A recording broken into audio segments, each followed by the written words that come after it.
I didn't even know that sleepwalking was a real thing. Sure, I've heard about it, and I see it in movies and TV shows here and there, but I've never even heard of anyone who actually did it in real life.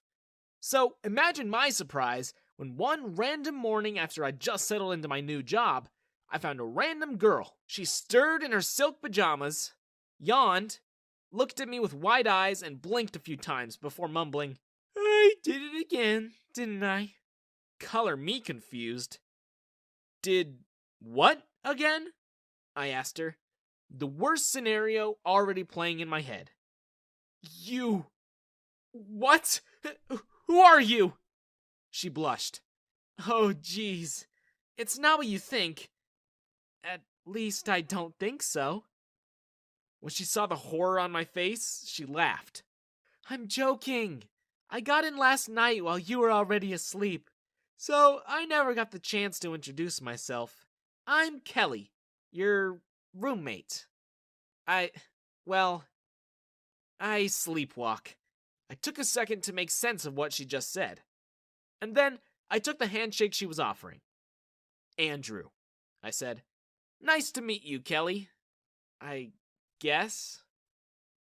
I'd just become a senior in my all-boys college and was looking for something to do with my spare time when my advisor told me about an immediate opening in our sister school's dorms.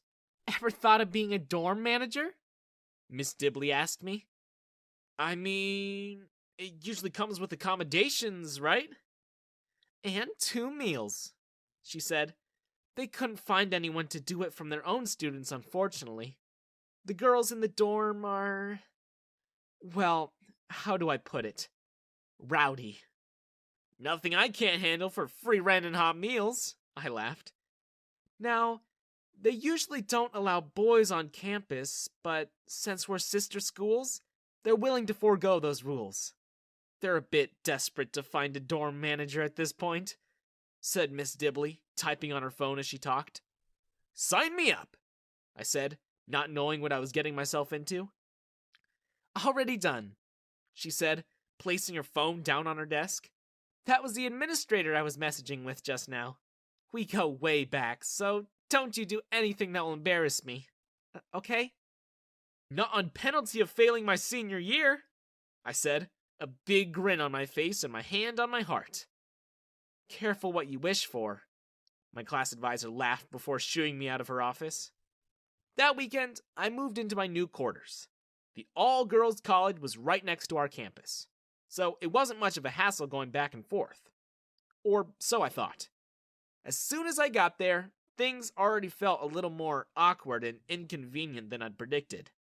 The moment I went through the gates of St. Agnes, I got stares from every student I passed. It was as if they'd never seen a boy in the flesh before. I had to go through 3 different offices just to prove I was who I said I was, and that I was there to take up the dorm manager's position.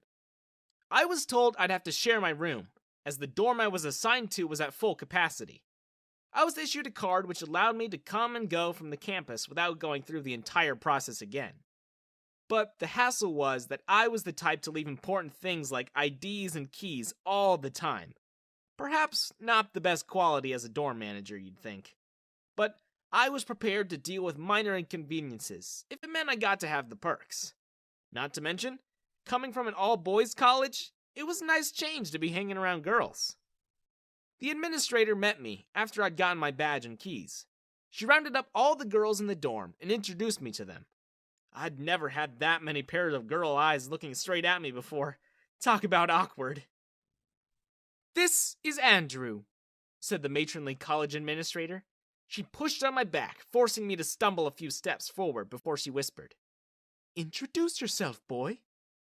I scratched my head and stared at my shoes. Hi, Andrew Scott. I'll be your new dorm manager, I managed to say. Ew, a boy, said a voice from the back of the room. A fit of giggles erupted. When I looked up, the room had changed. Some girls fixed a look of derision at me. Most stared at me with googly eyes, and some still looked at me as if I was some sort of dessert. It was unnerving. And although I was beginning to appreciate getting attention from a building full of girls, being sized up by a bunch of girls out in the open like that was still rather nerve-wracking. As soon as the impromptu assembly dispersed, Miss Burbage, the administrator, introduced me to one of the seniors who was supposed to show me around. "Pleased to meet you, Andrew," she said with a smile.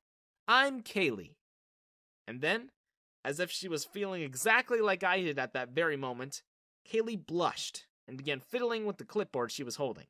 She led me through the dorm halls, telling me all about the school's layout, where to get food, where the ATM was, the library. "The girls can be a bit much," she said, "but they're all pretty cool girls, and as long as you don't get in the way of the parties and whatnot, you'll be fine." "Parties?" I said, my ears perking up as if she'd just said the one word I was waiting to hear all day. "Oh, yeah, ragers. Officially, it's against campus rules, but, well, you know, who can really stop a bunch of teens from drinking and dancing to club music?"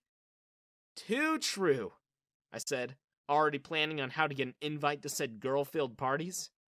Kaylee stopped in her tracks, faced me, and put a loose strand of her curls behind her ear. "This one's your room," she said, cocking her head to one side, indicating which side of the corridor my door was on. "Room 13, I said. "Just my luck." "I'm just down the hall. Room 7, Kaylee said. "And don't worry about superstitions. Maybe you'll end up being lucky here anyway." As soon as she said that, she realized how it sounded. "Sorry," she said under her breath. I saw her face get red all over before she quickly turned and ran, slamming her room door after shooting me an obviously embarrassed look. At first, I thought I'd be sharing with some sort of faculty assistant of another male member of staff. But learning that I was actually sharing with one of the students really threw me for a loop. Suddenly, I was thrown into living with a girl. A girl I barely knew, and a very strange girl at that.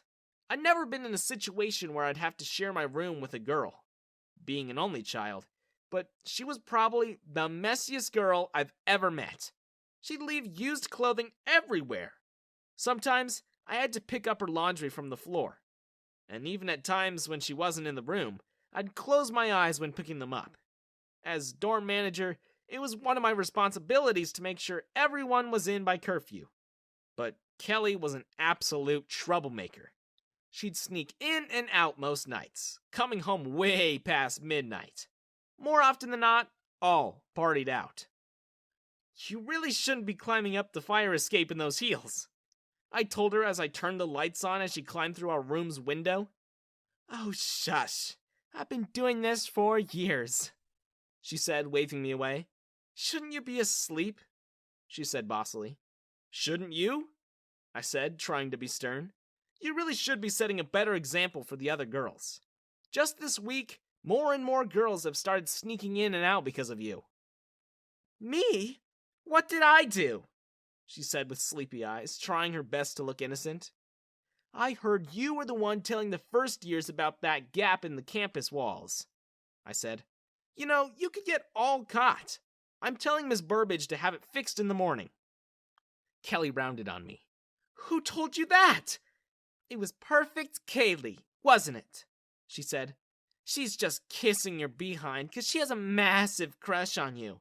You know that, right?" I felt my cheeks get hot. I didn't know Kaylee liked me. I started to smile, and Kelly saw that. "Ooh," she clapped happily. "Ooh, this is good. You like her too, don't you?" Kelly jumped on her bed and started dancing around. "Andrew has a crush! Andrew has a crush! I'm telling everyone!" And that was when Kelly dropped onto her bed. For a second, I thought she'd collapsed. But when I heard her start snoring like a bear, I knew she was gonna be fine. That night was the second night I caught her sleepwalking. She was mumbling something in her sleep, and it woke me up. "Crush. Andrew. Why not me?" she seemed to say.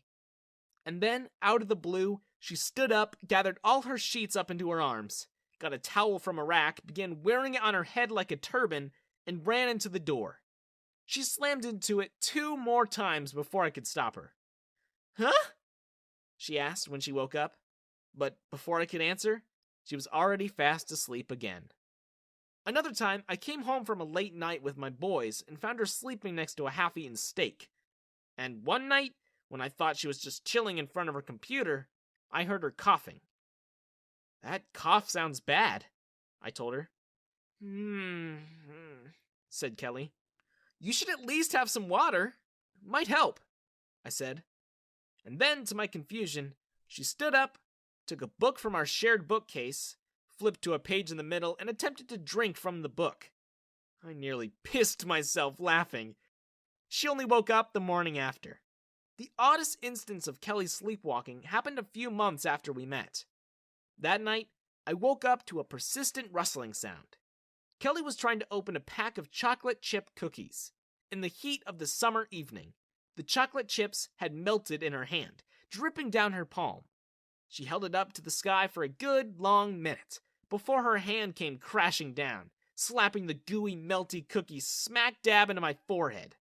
If my shock hadn't been a hindrance, I would have choked on my own laughter. Then Kelly waddled like a penguin back to her bed and continued to sleep as if nothing happened. The months passed, and although Kelly and the other girls were a chore to live with, they were proving to be quite fun. Even the sleepwalking was starting to feel like just a quirk instead of the usual annoyance. Until one day, when it brought me more trouble than I could have thought it would.